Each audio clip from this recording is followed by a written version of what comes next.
The government is allowing this to happen to you. New York is allowing this to happen to you. The Harris-Biden administration can stop it.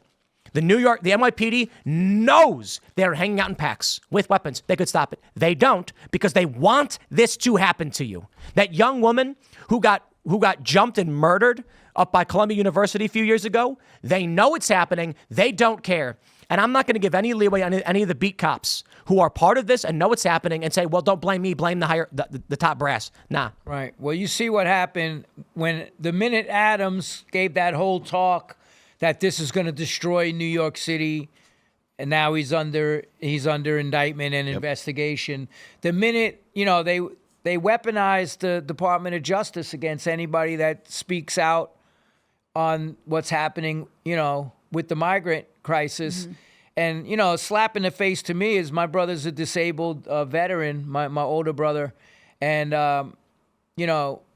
the services for the VA in New York, I don't know, I can't speak about anywhere else, but they're cutting back. Like he had to go to an outside specialist. They're like, nope, we don't have the money for that anymore.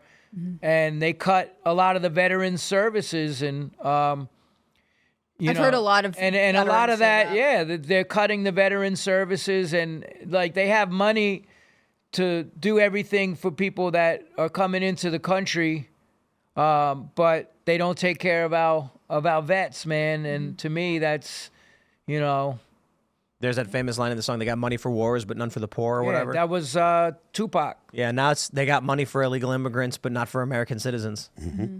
And I think these migrants' age is important to talk about because, again, we hear the story of children are separated from their parents at the border and things are so rough. But I don't think that the government is honest with the American citizens about the challenges of not verifying everyone who comes across the border. I think they sell you a sob story, but they don't face the reality. And it's not to say that these kids don't have hard lives in their home countries, but I don't know that the answer is to then say, please come to a hotel in New York and live there, and we also won't prosecute you for anything. Well, a friend of mine was a security. My friend Danny Ilchuk, he worked for the Bad Brains. He was in this other band, The Shining Path and Roguish Armament, and he said that his boy was a security guy in the hotels where the migrants were, and they were like beating up hotel staff, trashing the rooms. It's not like you're getting the creme de la creme that's coming in here trying to, you do have there are a lot. I have to say something else because I was just in New York City. I'm still there a lot. And they made this whole big thing that it was the migrants in Tompkins Square Park that were shooting people. It's not. It wasn't like I still feed people down at Tompkins Square Park. I do a food program for the homeless. And a lot of the African migrants that are coming there, it's not them that's doing this crime, and they tried to pin it on them, but those guys, they want to work hard. They're here. They're not breaking the law. And the guys that shot everybody in Tompkins Square Park were the drug dealers that they've allowed to be in there for years on end. And the neighborhood was like, "Yo, we got to get there's this card table area now. They have it fenced off, right?" But it was all the drug dealers that were in there for years, and it's coming back. It was coming back to the way it was in the 70s. 70s, Tompkins Square Park, and then you had the Tompkins Square Park riot. There was people getting murdered in that park every day. It was one of the most dangerous parks in all of New York City. And now it's like, and it was only because of the public pressure that the cops finally said, okay, we got to kick these drug dealers out of here. And before that, they weren't doing anything about it. Do you think there could be the same kind of public pressure campaign to deal with crime that is tied to illegal immigration in New York? Or do you think that New York is at the mercy of the Biden administration? Oh, they're totally controlled by Washington, D.C. because you have to look at, every New York is basically the hub of everything in America, right? It's the biggest city. It's, everything happens in New York, and the eyes are on New York. That's why when Adams started speaking up against what's going on over there, the minute he started saying that, all of a sudden, like Hochul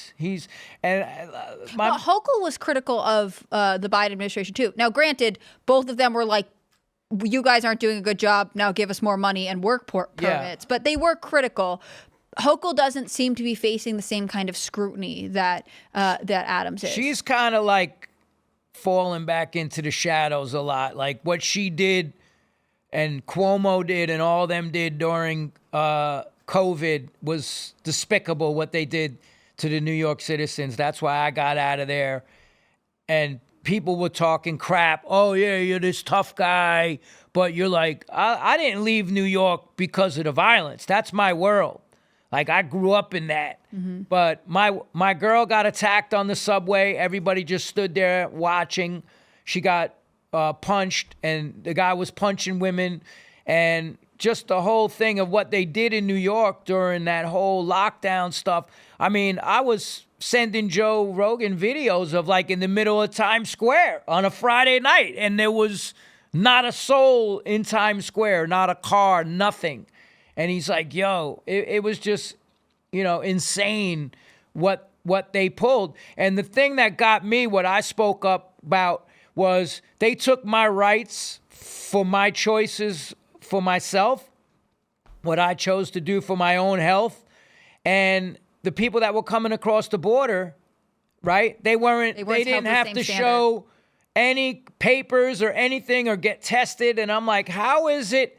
And I brought that up, and the whole hardcore scene turned on me, calling me this, that, the other thing. But I think it's an important thing to bring up. I mean, there was a time when they added the COVID vaccination to the schedule of vaccinations that people who are migrating legally into this country need to take, but it was not mandated for anyone who entered illegally. Thanks for checking out this clip from Timcast IRL. Make sure to watch the show live Monday through Friday at 8 p.m. Subscribe to this channel, and we will see you all there.